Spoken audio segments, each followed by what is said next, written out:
সুপ্রিয় দর্শক, আমাদের কাছে একজন দিনী ভাই প্রশ্ন করেছেন, নামাজের ভিতরে কোন কোন কারণে সাহু সিজদা ওয়াজিব হয়।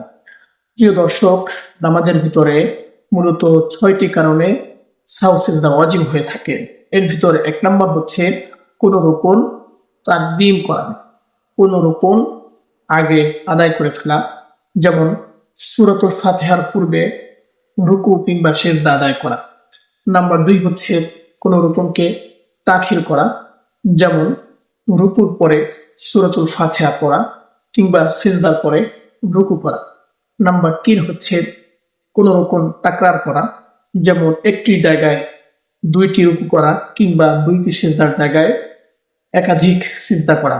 নাম্বার 4 হচ্ছে কোন ওয়াজিব পরিবর্তন করে ফেলা, যেমন নামাজের ভিতরে যে সকল জায়গায় কেরাত আস্তে পড়ার বিধান সেখানে জোরে কেরাত পড়া কিংবা যেখানে জোরে কেরাত পড়ার বিধান সেখানে আস্তে কেরাত পড়া।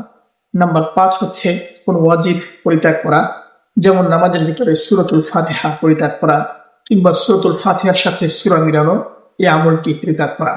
নাম্বার 6 হচ্ছে নামাজের ভিতরে এমন কোন সুন্নাত পরিত্যাগ করা এই সুন্নতটি পুরো নামাজের দিকে সম্বোধিত, যেমন নামাজের ভিতরে প্রথম 2 আত্তাহিয়াতু পরিত্যাগ করা। আল্লাহ পাক রব্বুল ইজ্জত আমাদের সকলকে এই বিষয়গুলো সঠিকভাবে বুঝে আমল করার তৌফিক দান করুন।